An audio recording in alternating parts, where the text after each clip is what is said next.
한 주도 하나님의 말씀 가운데 은혜가 넘치길 바랍니다. 오늘로 2021년 로마서 통독을 마칩니다. 설교자로서 이 로마서를 차근차근 설교하고 싶은 마음이 정말 굴뚝 같았고요. 그래서 못내 토요일 그리고 주일 월요일 이렇게 3일 이 6장의 분량을 하나하나 나누지 못한 게 너무 아쉬웠어요. 하지만 또 나중에 분명히 이것을 한 자리에서 한번 강의할 날이 있을 거라는 생각이 듭니다. 그때로 미루고 또 오늘 마지막 말씀 나누겠습니다. 사실 우리 교회의 모든 가르침은 교우들이 직접 성경을 읽고 묵상하는 것을 도와주는 것에 있습니다. 그래서 아침 기도의 메시지의 서론은 앞뒤 문맥을 전체를 좀 살펴보는데 할애되어서 조금 길게 항상 진행이 됩니다. 그렇게 이해하시면 아마 오늘 말씀도 그렇게 들으면 좋을 것 같습니다. 로마서 12장은 그러므로 형제들아로 이렇게 시작합니다. 크게 보면 1장부터 11장을 통해서 설명한 복음을 이제 다 받고 나서 이제 그러면 어떻게 그 복음에 합당한 삶을 살 것인지를 12장부터 16장까지 해서 다루고 있다고 이해하면 됩니다. 바울이 말하는 복음과 그 복음에 합당한 삶은 우리가 지난 주일에 살폈던 성찬과 그 성례에 합당한 삶을 사는 것과 동일합니다. 복음에 합당한 삶의 모습이 14장, 15장에 잘 나타나고 있는데요. 우리 14장 1절 말씀 한번 봐보겠습니다. 14장 1절입니다. 함께 읽겠습니다. 믿음이 연약한 자를 너희가 받되 그의 의견을 비판하지 말라 라고 이렇게 말합니다. 그리고 복음에 합당한 그 이웃사랑은 쉽게 말하면 약한 자를 향해 드러납니다. 이것은 15장 1절에서도 반복되거든요. 15장 1절 한번 봐보십시오. 믿음이 강한 우리는 마땅히 믿음이 약한 자의 약점을 담당하고 자기를 기쁘게 하지 아니할 것이라 라고 이렇게 말합니다. 우리는 지난주에도 살펴봤죠. 로마 교회에 갈등과 긴장이 있다는 걸 봤습니다. 유대인 그리스도인과 이방인 그리스도인 사이에 있었던 긴장입니다. 그 갈등을 다르게 말하면 믿음이 강한 자와 믿음이 약한 자 사이에 있는 갈등이라고 또한 말할 수가 있습니다. 그 갈등을 옳고 그름의 문제로만 접근하면 그 문제가 해결이 되질 않습니다. 그래서 도리어 지금 사도는 이제 12장부터 쭉 뒤에 있는 내용들 안에서 중요하게 강조하는 것은 사랑으로 모든 문제를 풀어가라고 말하고 있습니다. 그래서 사랑의 삶, 사랑을 따르는 삶을 우리가 말하는 것이죠. 그 사랑은 예수님이 보여주신 사랑입니다. 우리 주님께서는 마땅히 취할 영광을 취할 것으로 여기지 아니하시고 죄인의 약점을 담당하심으로 죄인을 향한 하나님의 사랑을 보여주시는 그러한 사랑을 우리에게 베푸셨죠. 그래서 그렇게 그와 동일하게 우리로 하여금 형제를 대하라고 말하는 것입니다. 우리는 지난 주일에 서로를 공유하지 않는 지체는 그리스도의 몸을 공유할 수 없다라고 말하는 그 성찬의 중요한 가르침을 함께 배웠습니다. 그것을 14장은 서로를 받아주어라. 왜냐하면 주님이 모든 사람을 받아주었기 때문이다 라고 이렇게 또한 다르게 말하고 있습니다. 서로를 받아주는 것이 서로를 공유하는 것입니다. 서로의 약점, 서로의 차이, 어떤 부족함을 내가 받아주는 것, 그것이 바로 서로를 공유하는 것입니다. 주 안에 사랑하는 여러분, 사랑이라는 것이 그리스도인의 삶에 있어서 얼마나 중요한지 모릅니다. 가장 중요한 것입니다. 14장 15절을 보겠습니다. 만일 음식으로 말미암아 내 형제가 근심하게 되면 이는 내가 사랑으로 행하지 아니함이라. 그리스도께서 대신하여 죽으신 형제를 내 음식으로 망하게 하지 말라라고 말합니다. 이 말씀은 옳은 일을 사랑으로 행하라는 것입니다. 옳은 일을 무례하게 행할 수 있거든요. 내 옳다라는 것으로 다른 사람을 죽여놓을 수가 있거든요. 난도질할 수 있거든요. 옳다는 것으로. 우린 그걸 경험하고 또 그런 일을 당했을 것입니다. 사실 이것이 그리스도인의 삶에서 많이 깨진 부분이 아닌가 싶습니다. 특별히 어쩌면 한국 교인들에게, 한국 교회의 많은 교우들에게 이 부분이 잘 익숙하지 않을 수 있고요. 이 부분을 많이 놓치고 있는 부분일 수 있습니다. 그리스도인이 사람들을 볼 때, 주변에 있는 사람을 볼 때 어떻게 보는지 한번 생각해 보십시오. 믿느냐 안 믿느냐로 다른 사람을 나누어 보는 것은 사실 너무 빈약한 인생에 대한 바라봄입니다. 나는 믿는데 너는 안 믿어서 이 모양이야 라고 이렇게 사람을 평가하고 이해하는 것은 정말 가난한 것입니다.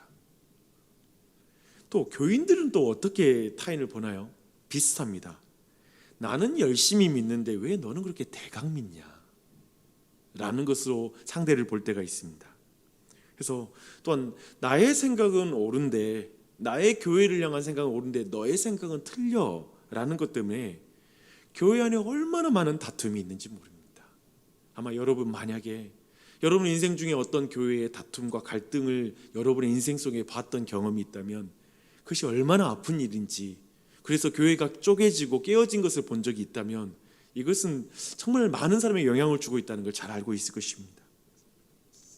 자꾸 그리스도인들이 옳고 그름으로 자신의 권리를 주장하려고 합니다. 많은 경우에 사랑을 놓치고 있습니다. 영원하신 하나님이신 창조주이시며 그리고 지금도 온 땅을 통치하고 계시는 우리 구주 예수님이 참으로 오르신 의로운 성자 그 하나님이시죠. 그분이 사람이 되셨다는 걸 놓치지 마십시오. 그리고 사람이 느끼는 고통과 슬픔을 겪으셨습니다. 참으로 그분의 의로움은 죄인들을 죽임으로써 드러난 것이 아니라 죄인을 위해서 대신 죽으심으로 드러났습니다. 사랑이죠. 그분의 강함은 약한 자의 약점을 담당하시는 것으로 드러나는 것입니다. 그것이 사랑입니다. 오늘날에도 나의 옳음이 너의 틀림을 드러냄으로 드러나는 것은 그리스도인의 길이 아닙니다. 기어코 내가 옳다는 걸 너 틀리게, 그래서 내가 틀렸네요 라고 기어코 그의 항복을 내가 받아내므로 내 옳음을 증명하려고 하는 것, 그것은 신자의 길이 아닌 것입니다. 그런데 저도요 그래요. 목사도 다들 그렇게 기어코 내가 옳다라는 걸 상대의 틀림을 가지고 증명해내려고 합니다. 부부 사이에도 틀린 것을 비방하지 않음으로 옳음을 드러내는 것, 그것인데 기어코 비방하고 당신이 틀렸다라는 걸 계속 기어코 드러내므로 내가 옳다는 걸 드러내려고 하는 경우가 얼마나 많습니까? 자녀가 어리석은 길을 걸을 때에도 동일합니다. 기어코 자녀들에게 그 어리석다라는 걸 받아내려고 하죠. 그런데 그것을 옆에서 보는 게 참 피곤한 일입니다. 그 약함과 악함은 이루 말할 수 없는데 그것에 따른 불편함과 피곤한 일은 부모가 다 감당해야 됩니다. 그렇게 사랑이 드러나요. 잘 생각해 보십시오. 왜냐하면 아이들을 사랑하기 때문에 부모들은 자녀들의 그 약함과 악함을 대신 짊어질 때가 많잖아요. 결국 자녀는 성장해서 부모가 되어서 부모의 사랑을 더 깨닫습니다.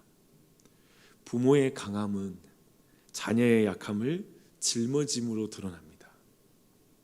그리고 부모의 의로움은 자녀의 악함을 인내함으로 드러나는 것입니다. 우리가 그럴 때가 많죠. 그래서 부모가 어렵죠. 어떤 면에서 부모의 옳음을 많은 경우에 넘어가 줌으로 자녀들에게 드러낼 때가 많습니다. 그것이 사랑이죠. 그래도 무엇보다 우리가 자녀를 사랑하지 않습니까? 우리는 그 자녀의 사랑에서 신자의 삶의 어떠한 정말 그 방향을 읽으셨으면 좋겠습니다. 그리스도인의 삶에서의 핵심은 사랑입니다. 옳고 그름이 필요 없다라는 말이 아닙니다. 옳고 그름을 사랑으로 드러내는 것이 중요하다는 것입니다. 예수님이 그렇게 하셨고 또한 예수님을 따르는 우리에게도 다른 길은 없습니다. 15장 1절을 기억하십시오. 믿음이 강한 우리는 마땅히 믿음이 약한 자의 약점을 담당하고 자기를 기쁘게 하지 아니할 것이라. 바로 이 사랑만이 이방인들을 형제로 받아들이게 만들었던 거예요. 그리고 유대인들을 형제로 받아들이게 만드는 거예요. 인종, 사회적인 계급의 차이, 주인이 종을 형제로 받아들이는 거예요. 종이 주인을 형제로 받아들이는 것입니다. 그리스도 안에서 다른 형제들을 진짜 받아들이게 만듭니다. 참으로 서로를 공유할 수 있게 만들어요. 이 사랑이 그렇게 만듭니다. 초대교회, 특별히 로마교회는 사회적인 신분의 차이, 그리고 경제적인 차이, 교육적, 인종적 차이 등 사회의 다양한 어떤 구성원들로 구성되었기 때문에 도저히 하나가 될 수 없는 교회였습니다. 오늘날에도 교회가 하나 되는 게 참 쉽지 않잖아요. 사실 한국인끼리만 구성되어 있어도, 그렇죠? 그러나 그들 로마 교회를 하나로 만든다라는 것은 정말 복음 외에는 설명할 수가 없는 길입니다. 16장에 등장하는 26명의 이제 인사가 나오거든요. 16장에 26명의 인물들 중에 유대인과 헬라인이라는 인종의 차이, 또 어떤 이들은 고급 관료였으며 사회적으로 영향력 있는 사람들이 그 안에 등장하기도 하고요. 또 어떤 이는 노예의 이름을 가진 사람도 그 안에 있어요. 그러나 이들을 하나로 묶어준 것은 그들이 모두 주 안에 있다는 사실입니다. 그래서 하나가 되는 거예요. 바울 사도가 한 사람 한 사람의 이름을 언급하면서 특별히 주 안에, 그리스도 예수 안에라는 말이 얼마나 강조된지 모릅니다. 보면 2절, 3절, 7절, 8절, 9절, 10절, 12절, 13절 계속해서 예수 안에 누구에게 문안해라, 예수 안에 있는 누구에게 문안해라, 계속해서 그 말을 하고 있습니다. 교회를 하나 되게 하는 카테고리는 오직 in the Lord, in Jesus Christ, 예수 안에, 주님 안에 하나가 되는 것입니다. 그 앞에 어떤 이름이 나오는 거 상관없어요. 박용주, 우리 이은주, 우리 구혜성, 어떤 이름이 나오는 게 상관이 없어요. 예수 안에 하나가 되는 것입니다. 유대인이나 헬라인이나 학벌이 달라도 재력이 다르고 또 배경이 다르고 신체의 장애의 유무와 상관없이 오직 주 안에서 교회는 하나가 되는 것입니다. 한 몸이 되는 것입니다. 주 안에서 서로를 받고 서로를 공유하는 진짜 교회가 되는 거예요. 예수님의 몸이 되는 것입니다. 오직 사랑 안에서 그 일이 가능합니다. 그래서 로마서의 주제를 따라 16장을 읽으니까요, 저는 그 16장이 되게 제 개인적으로 예전에 항상 보면 지겨운 인사, 반복적인 인사, 사람들 이름 전혀 나와 상관없는 이름들이니까요. 그래서 너무 상관없게 들렸습니다. 그런데 16장에 나오는 모든 이름이 이제 로마서 쭉 통독을 하잖아요. 그리고 로마서를 깊이 연구하면 사실 16장은 제가 볼 때 절정이에요. 그 무난한 인사, 그 다양한 사람들, 그들을 하나의 형제로 받아들여서 고백하는 그것은 너무나 아름다운 장면입니다. 그리스도 안에서 교회 안에 어쩌면 이름도 모르는 한 사람 한 사람이 자신과 깊이 관련되어 있는 지체라는 사실을 고백하는 것. 로마서를 아주 잘 읽으면, 그리고 로마서의 복음을 깊이 이해하면 우리 교회에 내가 이름 모르는 형제가 내 지체구나, 하나이구나라는 사실이 뼈저리게 느껴졌을 때 로마서를 제대로 읽은 거죠. 그렇지 않겠습니까? 무난하고 싶은 마음이 생기는 거. 인사도 안 하는 사람이 얼마나 많아요. 교회에 조금만 성장하면 내가 모르는 이름도 많고요, 그냥 모르는 사람이에요. 주일이면 그냥 지나가요. 그게 로마서 1장부터 15장까지 잘못 읽은 거죠. 복음을 정확히 알면 무난하는 거예요. 한 사람도 나와 상관없는 사람이 없구나, 다 나와 관련이 있구나, 내 지체이구나라는 사실을 깨닫게 되는 거죠. 그것이 복음을 제대로 들은 것이죠. 성찬을 제대로 참여하는 것이죠. 그치요? 그것이 교회입니다. 제 눈에 16장은 로마서의 절정입니다. 뒤에 붙여진 게 아니에요. 첨부가 아닙니다. 복음을 바르게 받으면 교회 안에 한 사람 한 사람이 소중해져야 되고요, 한 사람의 이름을 부르며 기도할 줄 알아야 됩니다. 그래서 21절부터 23절에서 바울의 동역자들이 이제 로마 교회의 무난함을 말하는 것을 한번 봐보십시오. 바울 자신도 자신의 사역이 그냥 자신의 혼자의 영웅적인 삶으로 이루어졌다고 생각 안 하는 거예요. 한 팀으로 일합니다. 하나가 되어 일해요. 교회와 함께 일하는 것입니다. 이제 함께 26절로 27절 말씀 우리 함께 읽어볼게요. 이제 이거 읽을 때 좀 마음이 다를 거예요. 이 말씀 같이 한번 읽겠습니다. 나의 복음과 예수 그리스도를 전파함은 영세전부터 감추어졌다가 이제는 나타내신 바 되었으며 영원하신 하나님의 명을 따라 선지자들의 글로 말미암아 모든 민족이 믿어 순종하게 하시려고 알게 하신 바 그 신비의 계시를 따라 된 것이니 이 복음으로 너희를 능히 경고하게 하실 지혜로우신 하나님께 예수 그리스도로 말미암아 영광이 세세 무궁하도록 있을지어다. 아멘. 이렇게 로마서가 마칩니다. 이 아침에 이런 기도를 드렸으면 좋겠어요.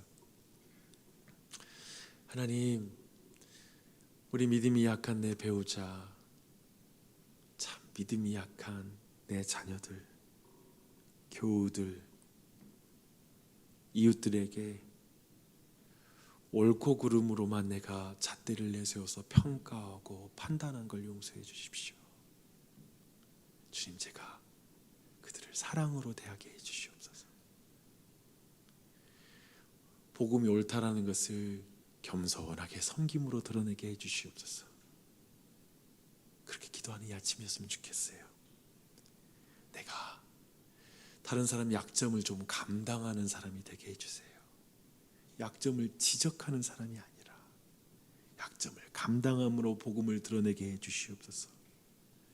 나를 기쁘게 하는 게 아니라 상대를 기쁘게 하는 그 사랑이 내 안에 있게 해 주시옵소서. 그렇게 복음을 드러내는 나주혁신 장로교회가 되게 해 주시옵소서. 나주혁신 장로교회가 서로의 이름을 아는 교회가 되게 해주세요. 서로 무난할 줄 아는 교회가 되게 해주시옵소서. 오직 예수 안에 서로 공유하는 교회가 되게 해주시옵소서. 이 기도 주님이 얼마나 기뻐할까요? 그렇죠? 이 아침에 그 기도를 성령 안에서 기도하고 간구하고 나아가는 이 한날이 되시기를 축원합니다. 기도하겠습니다.